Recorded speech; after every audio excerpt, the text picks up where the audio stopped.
창세기 48장 봉독해 드리겠습니다.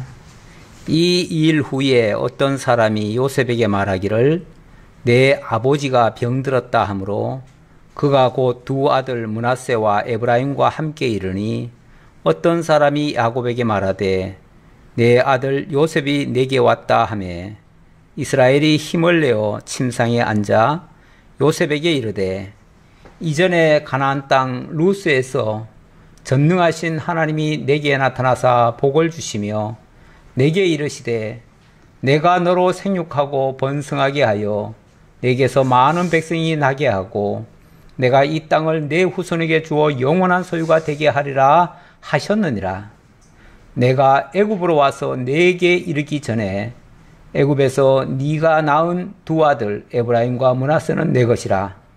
르우벤과 시몬처럼 내 것이 될 것이요 이들 후에 내 소생은 네 것이 될 것이며 그들의 유산은 그들의 형의 이름으로 함께 받으리라. 아멘. 우선 6절까지 봉독해 드렸습니다. 야곱이 애굽으로 들어온 지 17년이 지난 후입니다. 130세에 들어왔으니까 지금 나이는 147세고요. 147세에 하나님께서 이 야곱을 부르시게 되어집니다. 이제 곧 하나님 앞에 갈 날을 어찌 보면 받아놓고 있는 셈이죠. 그가 죽기 전에 이제 곧 죽을 것 같다고 하니까 그 소식이 요셉에게 전해졌고요. 요셉이 두 아들을 데리고 아버지를 병문안을 왔습니다. 바로 그때 이야기인데요. 그때 이 야곱이 죽기 전에 유언을 하게 됩니다. 오늘 내용은 그 유언의 내용인데요. 그 내용은 크게 한 세 가지 정도로 요약해서 볼 수가 있습니다. 첫 번째는 나의 이 후손들이 반드시 가나안 땅으로 되돌아갈 것이다. 그러니 너는 나의 이 죽음도 반드시 가나안 땅으로 가져가서 열조의 무덤에다가 묻어달라 하는 것이 첫 번째 얘기고요. 그리고 두 번째는 요셉의 두 아들에게 축복을 하는데요.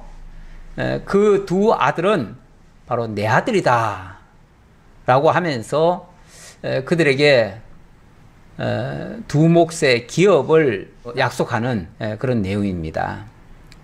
그리고 세 번째는 그 나머지 그 아들들, 야곱의 모든 아들들의 그 후일에 당할 일에 대해서 축복의 형식으로 예언하는 그런 내용이 되겠습니다. 이제 유언이라고 말씀드릴 수 있는데 유언이면서 동시에 또 예언입니다. 그러니까 유언이라고 하면 나 개인의 어떤 이야기를 하는 것 같잖아요. 내 개인의 무슨 당부를 하는 것 같고 살아있는 자에게 뭔가를 알려주는 그런 내용 같은데 이게 그냥 단순한 유언이 아니고 하나님의 약속을 먼저 강조하면서 그 약속에 의해서 반드시 이렇게 되어질 것이다. 그러니 이렇게 해라. 라고 하는 그 언약의 말씀이 이루어지도록 해라. 그 말이고요. 그렇게 하면서 동시에 먼 미래에 너희들이 이런 일을 당할 것이다. 당할 것이다. 라고 얘기를 해요. 그 말은 너희들이 어떻게 해서 뭐 바뀌어지는 일이 아니고 하나님께서 너희에게 이렇게 하실 거니까 너희가 그렇게 당할 것이다. 그 얘기죠. 그러니까 철저히 야곱의 어떤 뜻이나 자기의 계획이나 자기가 뭔가를 바라면서 얘기해 주는 게 아니고 이건 하나님의 뜻이야. 그 얘기예요. 하나님의 뜻이야. 하나님의 뜻이 앞으로 너희들을 향해서 이렇게 전개될 거니까 너희가 이 사실을 알고 거기에 하나님을 경외해라. 이제 이런 뜻이에요. 자, 그런 뜻으로 이제 이야기를 하기 시작하는데요. 오늘은 어쨌든 지금 야곱이 유언을 하다 보니까 우리가 유언에 대해서도 한번 조금만 생각해보고 넘어가는 게 좋겠다라는 생각이 좀 듭니다. 사람이 한평생을 살고 나면 결국 죽음이라고 하는 걸 맞게 되지요. 누구나 다 맞게 됩니다. 맞는데 그 죽음이라고 하는 것을 생각하는 사람이 있고 생각하지 않는 사람들도 있어요. 그러니까 영원히 살 것처럼 생각하고 죽음에 대해서는 아예 신경도 안 쓰고 그리고 살아가는 사람도 있고요.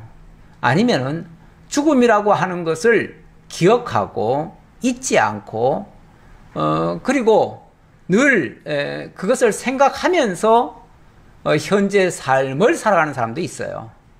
어느 것이 옳겠는가? 물론 뭐 매일 내가 곧 죽을 거야 맨날 죽을 생각만 하고 그리고는 뭐 죽을 거니까 아무것도 안 해야지 이럴 것이 있으면 그것도 안 되죠. 그런 의미에서 죽음을 생각하라는 게 아니고요. 죽음이라고 하는 게 왜 있는 건지, 또 죽음에 대한 것을 이야기하려면은 당연히 현재 삶은 또 어떻게 살아야 되는지 여기까지를 생각하고 그 죽음의 의미와 그 가치와 어떤 목적과 이런 것들을 종합적으로 생각하는 것을 죽음에 대한 생각, 기억이라고 할 수 있겠지요.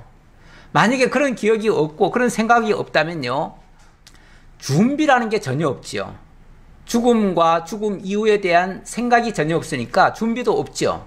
준비가 없으면은 결국은 이 땅에서도 어찌 보면 그냥 목적이 잘 사는 데만 목적을 두다 보니까 수단 방법 가리지 않고 살게 되어지고, 그게 결국은 자기가 살았던 그 아름답지 못한 모습이 유언으로 나올 수도 있어요. 그래서 어떤 사람은 뭐 유언을 한다고 그래가지고 온 가족이 다 모였더니, 식당을 하시는 분인데 유언할 때 뭔가 아주 귀한 말씀이 있을 줄 알고 다 모였는데 뭐 돼지고기를 얇게 썰어라 그 말하고 돌아가셨다고 그래요. 그게 이제 장사의 비결인가 봐요. 그 장사 비결 알려주고 돌아가시면은 물론 뭐 그 자녀들이 또 도움이 되는지는 모르지만 그게 과연 옳은 유언일까? 별로 무가치한 그런 유언도 많이 남길 수밖에 없다는 거죠. 그러니까 생각을 안 하면 그럴 수 있다는 거죠. 우리가 죽음 이후라는 것을 생각지 않고, 어떤 사람은 너무 바쁘게 살다 보니까 아니 난 죽을 새도 없어, 죽을 틈도 없어 그러죠. 근데 죽을 틈이 없어도 언젠가 죽으면 옵니다. 그렇죠? 우리가 다 와요. 이거는 뭐 피하려고 피하지는 것도 아니고 어차피 다 맞을 건데, 그러면은 미리 생각해 두는 것도 좋다 그 얘기예요. 그리고 우리 전도서 7장에 보면 잔치집에 가는 것보다 초상집에 가는 것이 낫대요. 왜 낫냐 하면 죽음 이후를 생각할 수 있기 때문에 낫다는 거예요. 우리가 죽음을 생각한다는 거는 단순히 그 비극적인 상황을 생각하는 게 아니고, 하나님이 근본적으로 나를 왜 이 땅에 오게 하셨으며 왜 데려가시는지에 대한 그 의미를 찾는 거예요. 뿐만 아니라 그 다음의 삶까지 생각하니까 현재 삶도 소중한 거예요. 그리고 죽음도 무조건 나쁜 것만이 아니고 그것도 필요한 과정이라는 것을 알게 되는 거예요. 이 모든 것을 알면 결국은 영원하신 하나님을 알게 되는 것이고, 그 하나님의 섭리에 순응하는 삶을 살게 되어져요.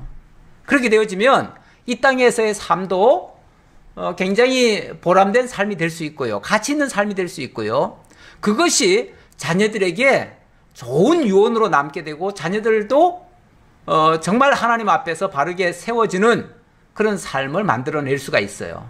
근데 그렇지 않으면은 그냥 이 땅에 사는 게 전부잖아요. 그리고 죽는 줄도 모르고 살다 보니까 그냥 수단 방법 가리지 않고 목적이 이 세상이니까 그냥 그것만 살다가 어느 날 죽어버리면은 아무것도 남기는 것도 없고 의미도 없는 거예요. 막말로 왜 살았는지도 잘 모르겠어요. 그래서 기껏 한다는 소리가 나는 헛살았어 이런 말을 가끔 하시는 분들이 있어요. 옛날에 저희 아버님도 그런 얘기를 하시더라고요. 그래서 나는 헛살았다. 이런 말을 하는데 많은 사람들이 그렇게 얘기하는 경우가 많아요. 왜 그러냐면 특별히 뭐 한 것도 없잖아요. 지나놓고 보니까. 뭐 치열하게 산 것 같은데 막상 떠나려고 보니까 해놓은 것도 별로 없어요. 그저 먹고 산 게 전부야. 그거 위해서 이렇게 정말 줄도 살도 모르고 살았나 싶을 정도지요. 내가 뭐 때문에 이렇게 힘써서 살았나. 뭐 자식도 나중에 가보면요, 자식도 별 볼 일 없어요. 그럼 뭐 세상에 결국은 자기 혼자밖에 없는 꼴이에요. 그렇게 허무한 삶이 돼버려요. 그러니까 그러기 전에 사실 죽음이라고 하는 걸 생각하고 거기에 대한 대비도 하고 거기에 대한 또 준비된 내용을 자녀들에게도 알려주고 이렇게 하면 매우 좋아요. 그래서 좀 지혜로우신 분들은 유언도 미리 써놓기도 해요. 미리 써놓고 그거를 또 잊어버릴까봐 늘 자주 묵상을 하기도 하고, 묵상한 거를 실제로 정말 죽음을 맞이하게 되면 준비된 유언을 하는 거죠. 그렇게 되면 그 자녀들도 정말 멋진 아버지, 어머니, 정말 이렇게 깊은 생각을 하시면서 준비해 놓은 말씀 반드시 따르겠습니다. 이렇게 나오지요. 그래서 그 유언의 효과가 굉장히 큽니다. 그 유언이 그냥 헛말이 아니고 그 말이 자녀들에게 살아가지고 정말 그 자녀를 바꿀 수도 있고 변화시킬 수 있는 생명력이 있는 그런 말씀이 되는 거죠. 유언도 그래서 굉장히 좋습니다. 유언이라고 하는 게 나쁜 게 아니에요. 그래서 평소에 유언도 사실은 생각해놓고 준비해놓고 살아가는 것도 괜찮다. 그러면 당연히 이 세상 살 때도 조심스럽게 살고요. 뭔가 바르게 살지요. 지금 야곱의 유언 속에서 이제 엿볼 수 있는 것을 제가 말씀을 좀 드렸습니다. 2일 후에 어떤 사람이 요셉에게 말하기를 내 아버지가 병들었다 하므로 그가 곧 두 아들 므낫세와 에브라임과 함께 이르렀다 그랬습니다. 두 아들, 요셉의 아들이죠. 요셉의 아들 에브라임과 므낫세와 에브라임입니다. 원래 므낫세가 형이에요. 형이라서 므낫세를 앞세웠습니다.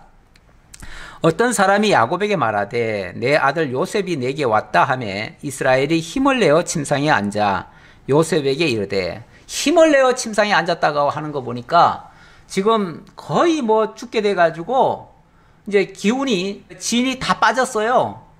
기진했다고 그러죠. 기진해서 거의 누워만 있다가 그래도 아들이 왔고 손자가 왔다고 하니까 겨우 힘을 내가지고 이제 침상에 앉은 거예요. 사실 이 정도 되면 뭘 할 수 있겠어요? 뭐 말인들 제대로 할 수 있겠어요? 사실은 아무것도 못할 입장이 됐지요. 자, 그런데도 어쨌든 마지막 힘을 다해서 유언을 남기는 겁니다. 요셉에게 이르되, 자, 그러면서 이제 유언 남기는데 첫 번째 하는 유언이 뭔가?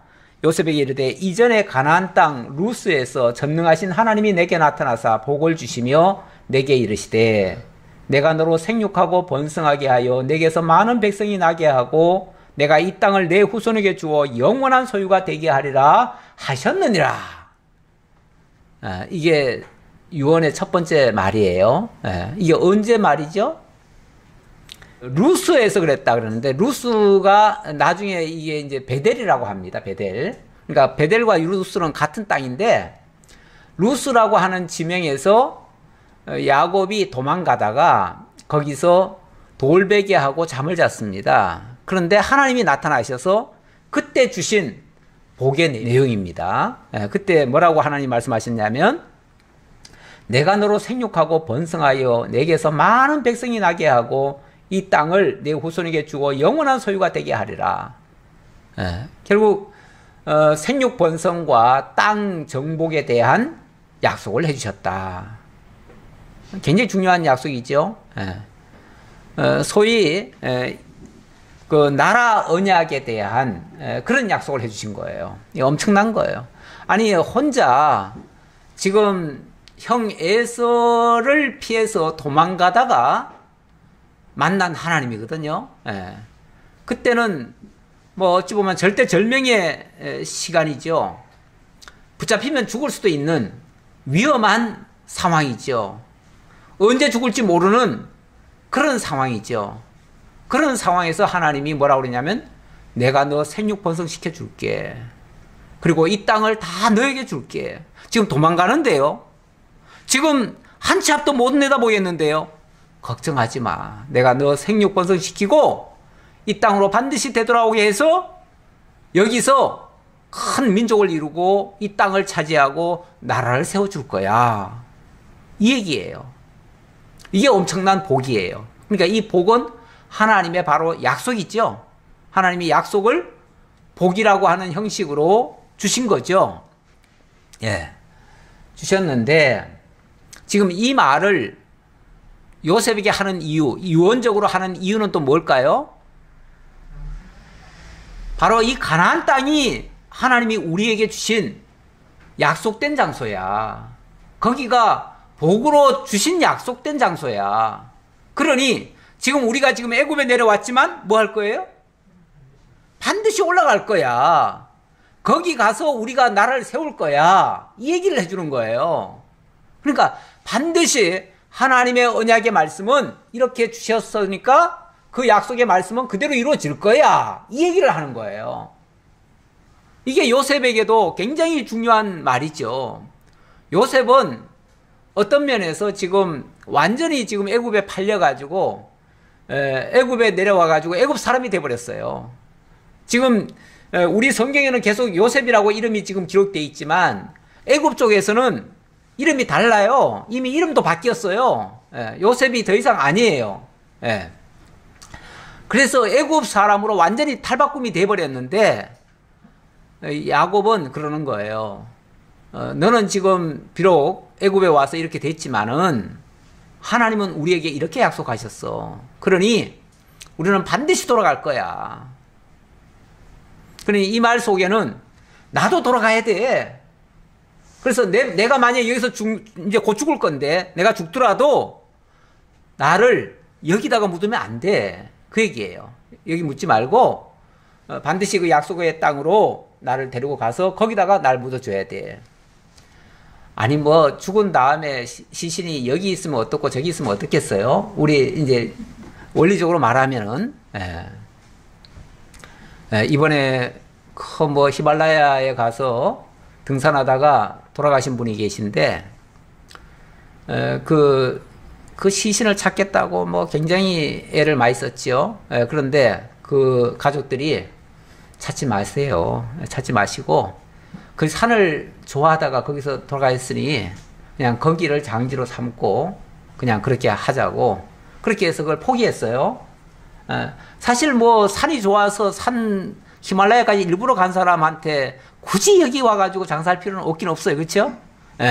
그러니까 거기 좋아서 거기서 돌아가셨으면 자기 좋은 데서 그냥 돌아가셨으니까 그 사람 물론 뭐 돌아가신 건 안타깝지만 그 남은 가족들에게 안타까운 거지 그 당사자에게는 좋은 곳에서 가신 거예요. 그랬으니까 굳이 사실은 시신 안 찾아와도 되긴 돼요. 그러니까 그냥 묻히는 것이 목적이면 아무데나 묻혀도 상관없어요. 그런데 여기는 반드시 야곱 같은 경우는 반드시 고국으로 돌아와야지요. 왜요? 그 약속의 장소니까. 그리고 그곳이 그냥 단순히 돌아오는 게 아니라 그냥 돌아가야 된다. 그게 목적이 아니라 그것이 하나님의 약속된 장소고 거기에 나라가 세워질 거니까. 그러니까 거기에 묻혀야 되는 거죠. 그래서 나의 시신이 여기 묻히면 안 된다. 거기 가야 된다. 이걸 강조하는 거예요. 나중에 이 얘기는 이제 요셉이 이 얘기를 들었으니까 나중에 요셉도 자기가 죽기 전에 그렇게 유언을 합니다. 내가 비록 이미 이 애굽 사람이 돼가지고 나는 애굽의 총리가 됐으니까 죽으면은 애굽에 묻힐 거 아니에요. 묻히더라도 하나님께서는 반드시 우리를 약속의 땅으로 데려갈 거니까 그때 내 해골을 그때까지 잘 유지했다가 내 해골을 메고 올라가십시오. 예, 내 해골을 메고 올라가십시오. 그래가지고 그 이집트의 그 미이라가 잘 발달한 거 아니에요? 그 해골을 오랫동안 보존하기 위해서 미이라를 만들잖아요. 예, 그래서 각종 그 뭐 향품을 넣고 뭘 해가지고 미이라를 만들어요. 그래가지고 그 미이라를 가지고 나중에 약속의 땅으로 가져가게 해요. 그게 뭐 시신이 어디 묻혀서 문제가 아니고 그 약속의 장소임을 상기시키고 그 후손들에게 알게 하기 위해서 그래서 그게 필요한 거예요. 예. 그 얘기를 첫 번째 유언에서 얘기를 해주고요. 그 다음 내가 애굽으로 와서 너에게 이르기 전에 애굽에서 네가 낳은 두 아들 에브라임과 므낫세는 내 것이라. 르우벤과 시몬처럼 내 것이 될 것이요. 이들 후에 내 소생은 너의 것이 될 것이며 그들의 유산은 그들의 형의 이름으로 함께 받으리라. 이번에는 요셉의 두 아들을 내 것이라 이렇게 얘기를 해버리네요. 그럼 뭐 요셉의 두 아들을 뺏겠다는 건가요? 아무리 자식이지만 자식 거라고 함부로 뺏을 수 있나요? 그런데 여기에도 또 중요한 얘기가 있지요. 그거는 다름 아니고 요셉은 결과적으로 지금 애굽 사람이 돼버렸습니다. 애굽 사람이 돼버렸어요. 그래서 애굽 사람이 된 요셉을 자기 아들로 삼을 수는 없어요. 그러니까 너의 아들, 네가 낳은 그 아들을 내가 내 아들로 삼겠다. 그러면서 그들에게, 그러니까 두 아들이니까 한 아들을 어찌 보면 버리는 거죠. 버리고 두 아들을 얻는 셈이에요. 그렇게 해서 두 몫의 기업을 주겠다는 거예요. 이거는 그 두 아들에게 결국은 기업을 배로 주겠다는 의미와도 같아요. 그래서 요셉은 어떤 면에서 육적인 장자의 기업을 받게 되는 겁니다. 물론 뭐 요셉이 장자는 아니에요. 장자는 아니지만 장자와 같은 기업을 얻게 돼요. 원래 장자는 두 몫을 받거든요. 두 몫을 받게 돼 있어요. 율법에 두 몫을 받게 돼 있는데 나중에 보면은 원래 장자였던 루벤은 그 장자권이 박탈이 돼 버려요. 박탈이 되니까 그 장자로 취급을 못 받는 거죠. 못 받으니까 그냥 루벤은 그냥 뭐 차자나 다른 자식들처럼 똑같이 인정을 받고, 그러면 누군가는 장자가 돼야 되는데 그 장자의 기업이 바로 이 요셉에게로 넘어가는 셈이에요. 그래서 요셉에게 두 몫을 주기 위해서 이렇게 얘기를 하는 거예요. 그렇게 하고 이렇게 해야 또 나중에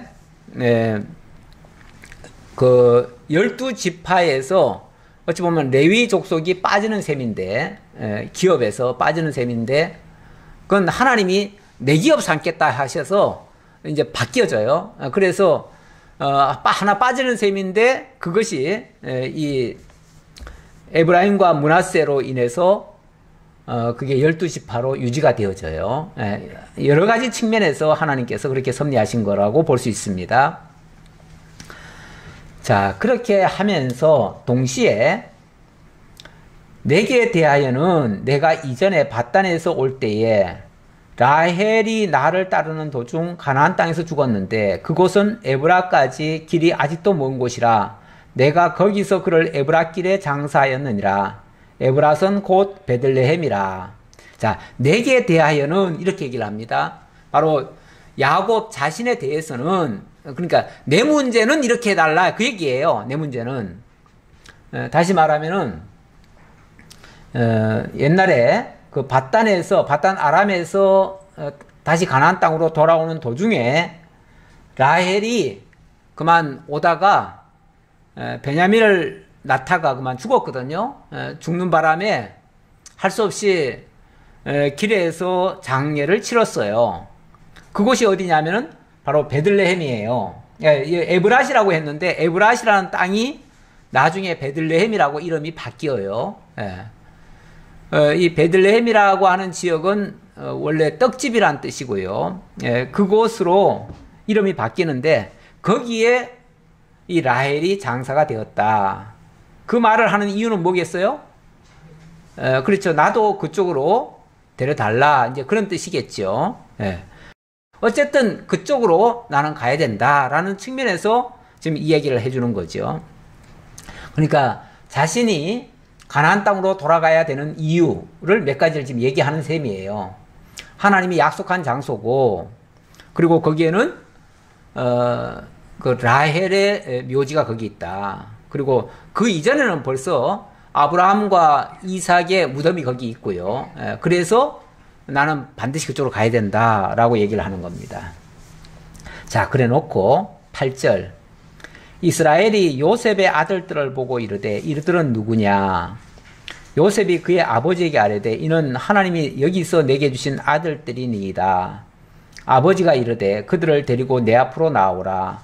내가 그들에게 축복하리라. 내가 그들에게 축복하겠다. 그냥 예언하겠다가 아니라 축복하겠다고 얘기를 합니다. 자, 그런데 이스라엘의 눈이 나이로 말미암아 어두워서 보지 못하더라. 여기 지금 이스라엘의 눈이라고 얘기를 하는데 야곱이라고도 얘기를 하다가 또 이스라엘이라고도 얘기를 합니다. 초반에는 야곱이라고 얘기하다가 이제 후반에는 이스라엘이라고 얘기를 합니다. 그러니까 야곱이 과거를 얘기할 때는 어찌 보면 야곱이라고 표현을 할 수도 있고요. 그의 새 사람 된 모습, 완전히 탈바꿈 되어지고 그래서 신앙적으로 굉장히 성숙된 모습은 이스라엘이라고 얘기할 수 있죠. 이스라엘의 눈이 나이로 말미암아 어두워서 보지 못했다. 지금 나이도 많고요. 쉽게 말해서 이제는 뭐 눈도 이제 어두워진 거예요. 그냥 어두워진 정도가 아니라 아예 못 볼 정도로 어두워져 버렸어요. 근데 눈이 어두워진과 동시에 오히려 영화는 밝아지지 않았나 싶은 생각도 들어요. 예. 왜냐하면 이 눈은 어두워졌지만 하나님의 말씀은 잘 듣고 있거든요. 예. 그런 의미에서. 예. 그래서 하나님의 말씀대로 지금 유언을 하고 이 모든 마지막을 정리를 하거든요. 예. 그런 측면에서 육적으로는 쇠퇴한 것이 맞는데 영적으로는 더 맑아지고 더 총명해진 거죠. 쉽게 말하면 이 눈이 어두워진 대신에 하나님의 음성을 듣는 귀가 밝아진 거예요. 그리고 하나님을 볼 수 있는 눈, 그러니까 육신의 눈은 어두워졌는데 하나님을 보는 눈은 더 밝아진 거죠. 그래서 하나님의 뜻을 정확히 알고 그래서 그 뜻을 가지고 자녀들에게 지금 유언을 남기는 거예요. 오늘 식으로 말하면 하나님에 대해서는 더 잘 깨달은 거죠. 육체적으로는 많이 쇠퇴해가지고 여러모로 부족해 보이는데 영적으로는 더 성숙되어 있는 모습. 이 야곱의 마지막의 모습이 그렇다 그 얘기예요. 지금까지의 야곱은 인간적으로 참 안 좋은 부분이 많았잖아요. 그런데 지금의 모습은 정말 귀한 말씀을 지금 전해주는 정말 하나님의 선지자격으로 지금 자녀들에게 얘기를 해주는 거 아닙니까? 정확하게 하나님의 뜻을 알아서 전해주는 그런 내용이에요. 그래서 사람의 눈이 좀 어두워졌다는 거 별 문제 안 됩니다. 우리 신앙적으로는 전혀 문제가 되지 않습니다. 눈만이 아니라 우리의 신체 구조가 좀 약해졌다고 해가지고 하나님과의 관계가 흐트러지지 않습니다. 조금도 떨어지지 않습니다. 오히려 영적으로는 육체적으로 연약한 자들이 영적으로는 더 강건하고 하나님과의 관계는 더 밀접해질 수가 있습니다. 그런 의미에서 전혀 부족하게 느낄 필요가 없다 이렇게 생각이 들고요. 요셉이 두 아들을 이끌어 아버지 앞으로 나아가니 이스라엘이 그들에게 입맞추고 그들을 안고 요셉에게 이르되 내가 너의 얼굴을 보리라고는 생각하지 못하였더니 하나님이 내게 너의 자손까지도 보게 하셨도다. 이게 뭐 눈으로 봤다는 의미보다도 실제로 그 자손까지 하나님께서 태어나게 하셔서 내게 안겨다 준 것을 내가 지금 실감하고 있다. 그런 뜻이죠. 예. 사실 이 요셉은 잃었다고 생각했잖아요. 잃었다고 생각했는데 하나님께서 지금 이렇게 그 잃은 자식뿐 아니라 그의 손자까지도 보게 되었으니 너무 감사한 거죠. 너무 감개무량한 거죠.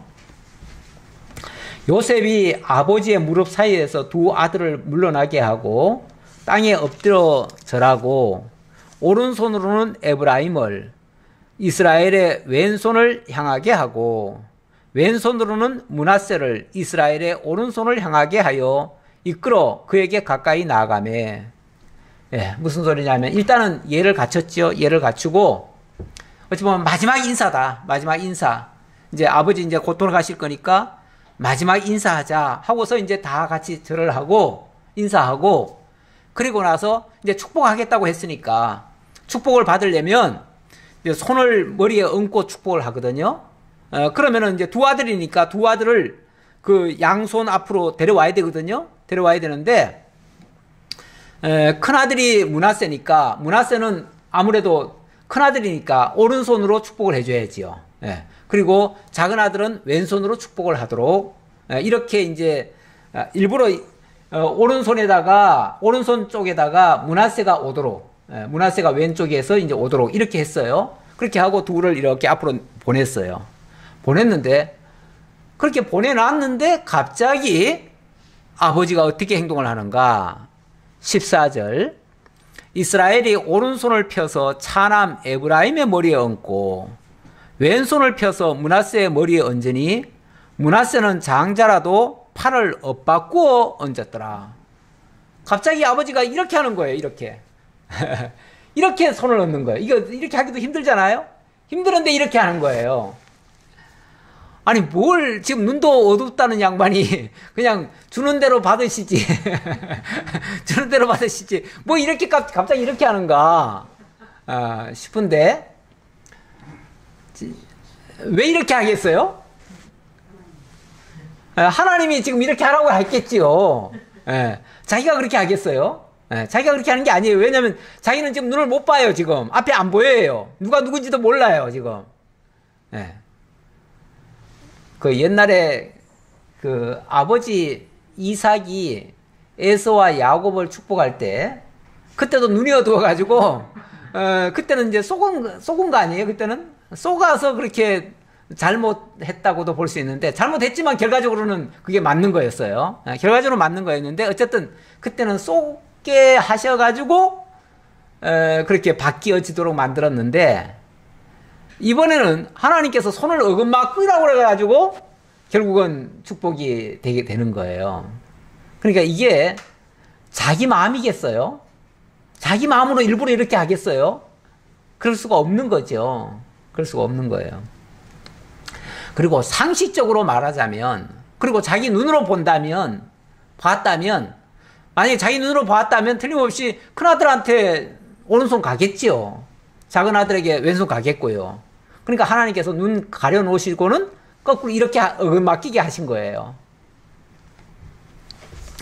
이게 이제 결국은 축복은 축복인데, 지금 축복이죠? 축복은 축복인데, 자기 의지대로의 축복이 아닌 하나님의 뜻대로의 축복을 지금 하게 하시는 거죠.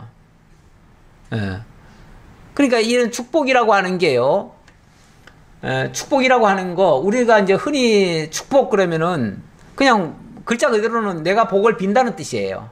내가 복을 빈다는 거니까 내가 빌고 싶은 내용을 비는 거죠. 보통은. 그렇죠. 내가 축복한다 그러면 내가 빌고 싶은 거 비는 거죠. 그러니까 빌고 싶은 거 비니까 잘 되기를 바라는 거죠. 뭐 잘 되기를 바라는 거고 뭐 나쁜 말 하지 않겠죠. 당연히. 예. 그런데 지금 이렇게 자기 의지대로가 아니라 지금 하나님의 지금 뜻대로 지금 이 축복을 하게 되어지면 전혀 내용은 달라요. 다를 수밖에 없어요. 예. 자, 그렇게 했더니 그가 요셉을 위하여 축복하여 이르되, 자, 일단 얹어놓고 그가 요셉을 위하여, 먼저 요셉부터 축복을 하네요.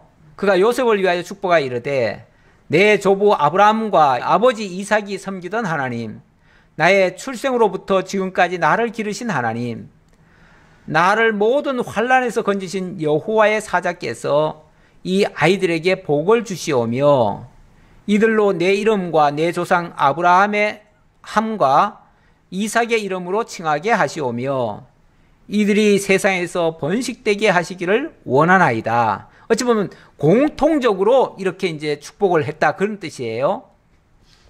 자, 그랬는데 이걸 보고 요셉이 굉장히 당황을 합니다.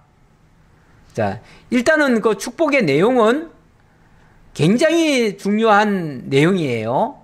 어쨌든 아브라함과 이삭이 섬기던 하나님, 그리고 아브라함과 이삭에게 약속하신 그 내용을 이루어서 그 이름으로 칭하게 하시오며 이렇게 얘기를 하는데, 결국 아브라함과 이삭에게 약속했던 그 약속의 말씀이 이들을 통해서 이루어지기를 원합니다, 그런 뜻이겠죠. 네, 그런 뜻이고요.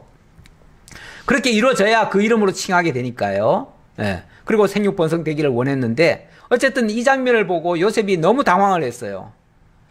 아니, 지금 아버지가 지금 갑자기 전혀 예상 밖의 행동을 지금 한 거 아니에요?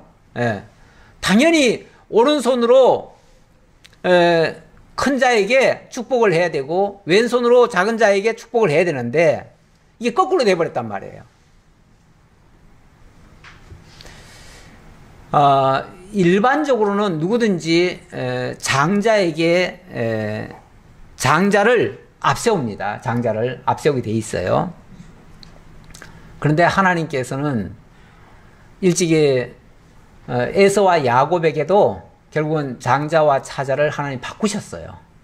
하나님 바꾸셨어요. 이번에도 하나님께서 결국은 장자와 차자를 바꾸시는 거예요.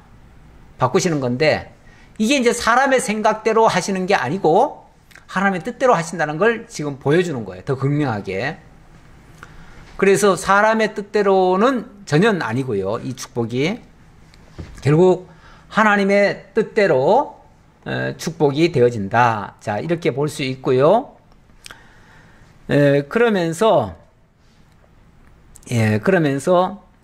결국은 에브라임이 이제 차자인데 차자를 큰 자로 만들어요.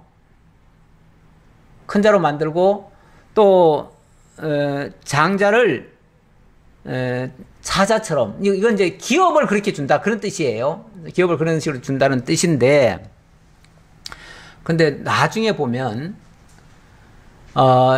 그 기업을 땅으로 만약에 환산해서 생각을 해보면 누가 기업을 크게 받습니까? 에브라임은 조금밖에 못 받아요. 에브라임은 유다 지파 옆에서 조금밖에 못 받고요. 므낫세는 엄청나게 크게 받아가지고 동편에도 받고 서편에도 받고 자기가 땅을 제일 크게 받아요. 유다 지파보다 더 크게 받아요. 토탈하면은. 그래서 나중에는 그게 이제 므낫세 반지파 해가지고 남북이 갈릴 때도 그렇게 나뉘어지는 모습이 보이는데, 어쨌든 실제로 덩치로 따지면은 므낫세가 더 많이 받습니다. 그런데 하나님의 복은, 쉽게 말하면 오른손의 복은 에브라임이 받아요. 그러니까 사람이 생각하는 거하고는 전혀 달라요. 또 만약에 큰 자가 됐으면은 물질도 더 많이 받아야 되는 거 아니에요? 그런데 물질은 더 적게 받아요. 그리고 차자가 오히려 더 많이 받고요. 그 옛날에 사실은 그 에서와 야곱도 그러지 않았나요? 야곱이 겨우 살 만큼 됐을 때 이미 에서는 이웃에 가가지고 나라를 세울 정도로 그렇게 강건해졌어요. 땅도 더 많이 차지하고요. 그러니까 하나님께 복을 많이 받았다고 해가지고 물질적인 이 사이즈적으로 크다는 게 아니에요. 오히려 예. 큰 자가 오히려 덩치로는 적고요. 적은 자가 오히려 커요. 그러니까 이게 단순히 그런 식으로 우리가 계산을 할 수 있는 게 아니다. 물질을 가지고 큰 자다 작은 자다 판단할 수가 없다. 그 얘기예요. 오히려 예수님의 말씀을 우리가 좀 인용을 해보자면 예수님의 말씀에 그런 게 있어요. 누가 큰 자냐? 누가 큰 자냐? 그런 말을 한 적이 있죠. 왜냐하면 제자들 중에서 누가 예수님께 인정받아가지고 예수님이 이제 왕노릇 하실 때 누가 쉽게 말하면 영의정하고 좌의정할 거냐? 누가 큰 오른손에 서고 오른손 왼손에 설 거냐라고 했을 때 예수님이 따끔하게 말씀하시죠. 누가 큰 자냐?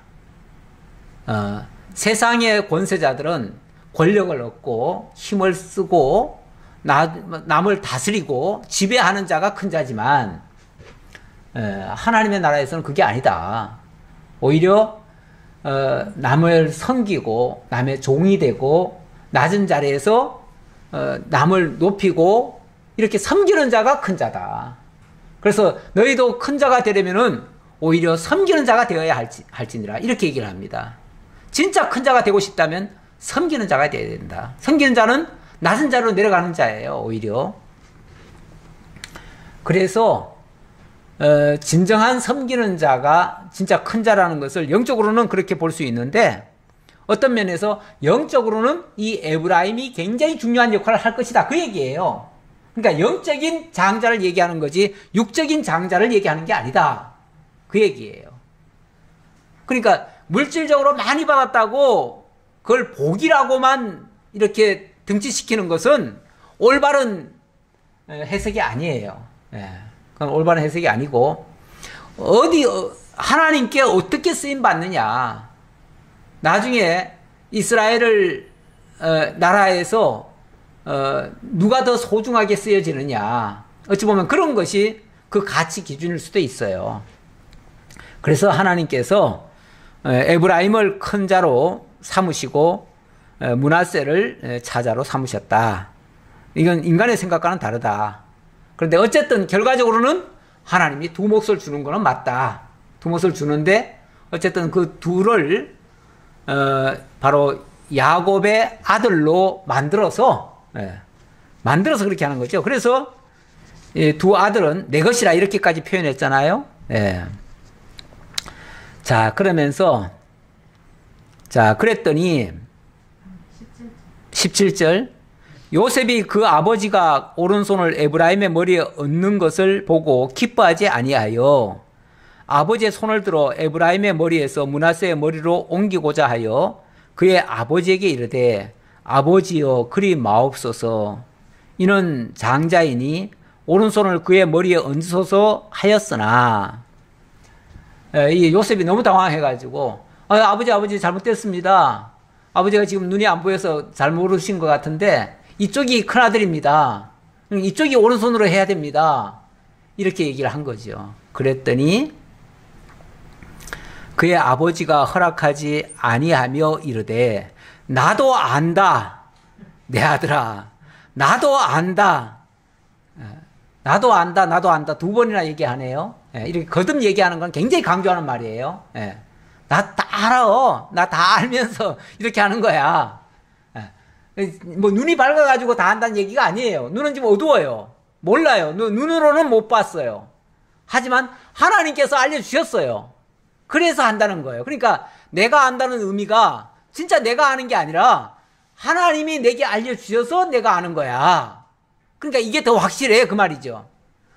너는 그렇게 생각하지만 하나님은 이 아들을 지금 장자로 삼으셔. 그렇게 얘기하는 거죠. 그러면서 그도 한 족속이 되며 그도 크게 되려니와 그의 아우가 그보다 큰 자가 되고 그의 자손이 여러 민족을 이루리라 하고 그도 한 족속이 되며 그도 크게 되려니와 다시 말하면 므낫세가 크게 된다는 거예요. 므낫세가 크게 되지만 그보다는 누가 더 크게 쓰인다고요? 그보다는 그 아우가 그보다 큰 자가 되고 그의 자손이 여러 민족을 이루리라. 결국 이 에브라임 자손에게서 앞으로 더 크게 쓰일 수 있다. 그 얘기죠. 그러니까 덩치로 말하면은 므낫세가 더 클 수 있다. 더 클 수 있지만 하나님이 쓰시는 거는 이 에브라임을 더 쓴다. 이제 그 얘기예요.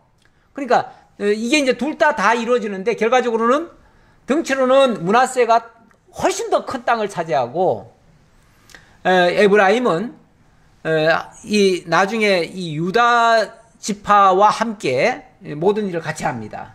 모든 일을 같이 해가지고 이 유다 지파가 나라를 이제 세우고 다스리고 하는데 굉장히 크게 협조를 해서 결국 나라를 이루는데 매우 소중한 역할을 한다. 이제 그런 의미예요.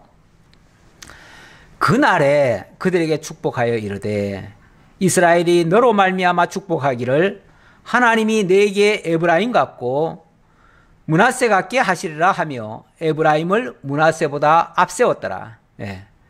하나님이 에브라임 같고 므낫세 같게 하시리라. 이제 에브라임과 므낫세에게 어찌 보면 지금 특별 지금 축복을 하는 거 아니에요? 특별 축복하는데 마찬가지로 다른 자손들에게도 이런 엄청난 축복이 있을 거다. 이제 그런 얘기예요. 그런 축복이 있을 것이다. 그러면서도 에브라임을 므낫세보다 앞세웠다. 일단 하나님께서 더 크게 쓰실 것을 얘기를 했다. 그런 뜻이에요.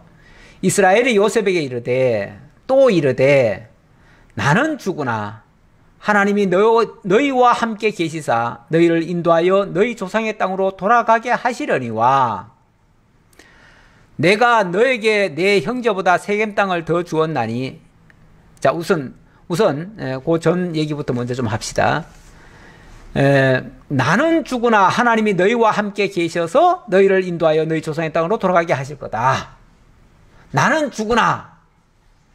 이 말은 자기로서는 어떤 무기력한 존재지요.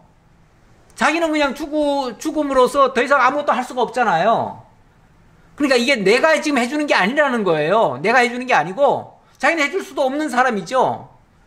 그런데 나는 죽지만은, 나는 죽음으로써 사실은 내 할 일은 다 끝나지만, 그러나 하나님께서는 너희를 반드시 이 가나안 땅으로 인도하실 거야. 그러니까 이 이야기는 지금 곧 이루어진다는 얘기는 아니에요. 왜? 나는 죽고 난 다음에 이루어질 얘기니까 한참 후에 될 일이라는 얘기죠. 네. 그렇지만 너희는 반드시 약속의 땅으로 돌아갈 거야. 지금은 물론 당연히 안 돌아가죠. 지금은 못 돌아가죠. 못 돌아가지만 그러나 반드시 하나님께서 너희를 다 가나안 땅으로 돌아가게 할 거야. 자, 이 얘기를 해놓고, 그리고 또 하나 얘기는 내가 너에게 내 형제보다 세겜 땅을 더 주었나니, 내 형제들보다 세겜 땅을 더 주었다. 세겜 땅이라고 하는 몫을 쉽게 말하면 더 줬다. 그 말은 배로 줬다. 그 얘기예요. 배로 줬다. 내가 다른 형제들보다 너에게는 한 몫을 더 줬다. 그 얘기예요. 그래서 요셉 지파가 쉽게 말하면 두 몫을 받는 거예요. 그래서 다른 지파가 받지 못한 땅보다 훨씬 더 많이 차지하게 되는 거예요. 그래서 이는 내가 내 칼과 활로 아모리 족속의 손에서 빼앗은 것이니라 하면서 어찌 보면 특별히 내가 요셉 자손 두 지파에게 내가 특별히 이 땅을 더 준다 라고 하면서 얘기를 했는데, 이거 역시도 뭐 자기 사사로운 감정에서 했겠어요. 사사로운 감정이 아니고 하나님께서 그렇게 허락을 하셔서 내가 이렇게 너에게 준다라고 하면서, 현재는 이제 요셉에게 일단 축복하는 내용이니까 자, 이렇게 마치고요. 49장으로 넘어가면 이제 요셉뿐이 아니라 다른 자식들에게도 이제 일일이 다 유언을 하게 되죠. 그 유언의 내용은 다음 주에 또 살펴보도록 하겠습니다. 어쨌든 우리 하나님께서 오늘 축복하는 내용을 보니까 이거는 전혀 인간적인 사사로운 감정에 의한 축복이 아니다. 이건 하나님의 언약에 기초해서 주어지는 축복이다. 그러니까 이 축복을 인간적인 축복으로 생각하면 안 됩니다. 그런데 가끔씩 보면은 이 축복을 우리가 마치 하는 것처럼, 그리고 우리가 원하는 대로 축복하면 축복이 되는 것처럼 그렇게 착각하는 경우도 많아요. 흔히들 이제 그렇게 생각하시는 분들은 주로 그 예수님이 베드로에게 한 말씀, 베드로에게 뭐라고 그랬습니까? 내가 천국 열쇠를 준다. 네가 땅에서 매면 하늘에서도 매이고 땅에서 풀면 하늘에서도 풀릴 것이다. 그러니까 내가 이 땅에서 쉽게 말하면 네가 축복하면 하늘에서도 복 주고, 네가 여기서 저주하면 하늘에서도 저주할 거다. 이렇게 받아들인 거죠. 이렇게 받아들이면은, 그러면은 지금 주도권이 누구에게 있는 거죠? 베드로에게 있는 거죠. 사람에게 있는 거죠. 하나님은요, 사람이 하는 대로 따라 해주는 거죠. 뒤치다거리 해주는 거죠. 다시 말하면 주가 베드로고 하나님은 베드로의 꼬봉이 되는 거죠. 그렇게 되면, 그렇지 않겠어요? 제가 말이 좀 거치나요? 이해하기 좋으라고 말씀드린 거예요. 아니, 이 은근히 사람들이 축복하면서 내가 축복했으니까 하나님 복 주시옵소서. 그리고 어떤 미운 사람이 있으면 하나님 손 봐주세요. 이렇게 기도하는 사람도 있어요. 이렇게 기도하면 큰일 날 소리예요. 이렇게 하는 거는 정말 안 될 얘기죠. 그러니까 이렇게 오해할 수가 있기 때문에 내가 이 말을 해주는 거예요. 축복이라고 하는 거는 사사롭게 하는 게 아니다. 하나님의 언약의 기초에서 그 언약대로 이루어 주소서 하는 게 축복이지, 내가 내 소원을 갖다가 빌고 또 누가 잘 되기를 바래서 비는 것만을 축복이라고 하면 안 된다, 그 얘기죠.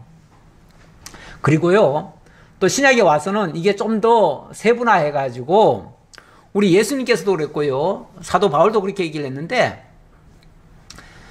우리가 축복은 할 수 있는데 저주는 못하게 해요. 저주는 절대 못하게 합니다.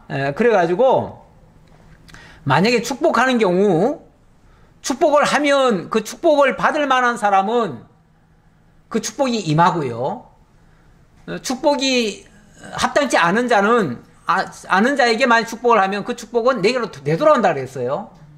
그러면 축복을 하면 결과적으로 그 사람이 좋든지 내가 좋든지 좋을 거 아니에요. 그렇죠? 근데 저주를 했을 경우, 저주를 했는데 만약에 그 사람이 저주받을 사람이라면 저주받겠죠. 그러나 저주받지 않을 사람인데 내가 저주를 했다면은 그 저주가 나한테 돌아올 수가 있어요. 그런 저주했다가는 큰일 나지요. 벼락맞지요. 저주한 사람이 벼락맞지요. 그러니까 저주해서 그 사람이 벼락맞는 게 아니고, 왜냐하면 하나님이 내 말 듣고 행하실 분이 아니잖아요. 만약에 내 말 듣고 하시면 하나님이 전능자가 아니죠. 하나님은 내 말 듣고 행하시는 분이 아니고, 이걸 자꾸만 착각을 해가지고 내가 기도하면 그냥 하나님의 보좌까지 내가 움직인다고, 내 마음대로 다 할 수 있다고 자꾸 얘기하는데, 그게 아니고 합당할 때, 하나님의 뜻에 합당할 때 그렇게 되는 거죠. 그래서 제가 오늘 묵상한 말씀이 로마서 12장 14절인데요. 거기는 이렇게 말하고 있어요. 너희를 박해하는 자를 축복하라. 축복하고 저주하지 말라. 설령 나를 박해하더라도 축복은 할지언정 저주는 하지 말래요. 박해하는 자에게 만약에 축복했는데 그 사람이 받을 만한 자격이 안 되면 그 축복은 내게로 올 거 아니에요. 그런데 만약에 저주했다가 잘못되면 내가 벼락 맞거든요. 그러니까 그렇게 하지 말고 즐거워하는 자들과 함께 즐거워하고 우는 자들과 함께 울고 아무에게도 악을 악으로 갚지 말고 모든 사람 앞에서 선을 도모하라. 할 수 있거든 모든 사람과 더불어 화목하라. 너희가 원수를 갚지 말고 하나님의 진노하시면 맡겨라. 만약에 원수 갚을 일이 있으면은, 원수거리가 있으면 그건 하나님께 맡겨라. 그러면 하나님이 알아서 다 해주신다. 그리고 너는 원수가 줄이거든 먹이고 목마르거든 마시게 하라. 그리함으로 네가 숯불을 그 머리에 쌓아 놓으리라. 그게 악에게 지지 않고 선으로 악을 이기는 거다. 이렇게 얘기를 합니다. 그러니까 우리가 정말 축복은, 그래서 제가 축복권은 있는데 저주권은 없다. 더 이상 우리에게는 저주권은 없다. 축복은 할 수 있어요. 근데 축복도 내가 했다고 해서 되는 게 아니에요. 어떤 사람들이 무슨 일이 잘 되면, 거 봐, 내가 기도하니까 됐잖아. 이렇게 말할 수도 있는데, 기도해서 된 게 아니고요. 그 사람이 그렇게 될 일이기 때문에 하나님께서 나로 하여금 기도하게 하신 거죠. 근데 또 이 말 또 잘못 들으면, 그러면은 어차피 하나님 뜻대로 될 거면은 우리 축복할 것도 없네? 기도할 것도 없네? 이렇게 또 말할 수도 있는데, 그렇지 않아요. 축복하라고 돼 있어요. 그렇죠? 축복하라고도 돼 있고, 기도하라고도 돼 있어요. 그러면은 어차피 하나님 뜻대로 될 건데 뭐하러 축복해요? 이렇게 말할 수 있는데, 축복은요, 하나님의 언약을 상기시켜 주는 거예요. 기도도 마찬가지예요. 하나님의 언약을 상기하는 거예요. 상기하게 되어지면 그 일이 이루어졌을 때 하나님이 이루신 것을 알아요. 그래서 그 은혜에 감사하고 그 하나님을 경외하게 만들어요. 그래서 축복하고 기도하는 거는 우리의 신앙을 굉장히 향상을 시켜요. 그런데 축복도 안 해요. 기도도 안 해요. 그러면 무슨 일이 이루어져도 저절로 이루어진 줄 알아요. 그러면 감사도 없어요. 그러면 신앙으로 연결이 안 돼요. 그럼 결과적으로는 내 신앙에 마이너스가 돼요. 그래서 축복과 기도 이런 것들은 우리의 신앙을 하나님께서 키우시기 위해서 하시는 일들이지, 꼭 그렇게 해야만 하나님 복을 주시고 안 그러면 복 안 주신다가 아니에요. 그거와 상관없이 하나님은 복을 주셔요. 복 주시길 원하시고, 그래서 우리 보고는 축복하게 하시고요. 그래서 받으면은 그 사람이 결국은 그 축복을 통해서 하나님이 주신 걸 깨달으니까 얼마나 감사해요. 이렇게 해서 우리가 서로 화목하고 원수에게까지 심지어는 축복하라고 돼 있으니까 우리는 축복은 열심히 하셔야 돼요. 열심히 하시고 내 자랑하지 말고 내가 축복했으니까 된 거 아니야 이러지 말고 하나님이 해주셨다라고 하나님께 영광 돌리고 이렇게 하는 것이 오늘 살아가는 우리들의 지혜가 아닐까. 그리고 우리는 언제나 하나님께서 맺으실 그 결말까지도 생각하고 살아가는 것이 지혜로운 현재 삶이다라고 말씀드리고 오늘 말씀 마치겠습니다. 기도하겠습니다. 아버지 하나님 감사합니다. 오늘도 하나님이 야곱과 요셉을 통해서 알게 해주신 은혜가 큽니다. 아버지 하나님, 인간의 사사로운 생각으로 판단하고 정죄하고 또 축복하고 저주하는 것이 아니라 모든 것을 하나님의 뜻을 깨달아 알고 그 뜻에 순복하면서 하나님의 인도 따라 정말 축복하는 삶이 될 수 있도록 인도하시고 그 축복된 삶이 정말 하나님의 강복으로 이루어져서 또 하나님의 은혜의 영광 찬양하며 살아갈 수 있는 저희 모두가 되게 하옵소서. 모든 걸 감사드리옵고 예수님 이름으로 기도하옵나이다. 아멘.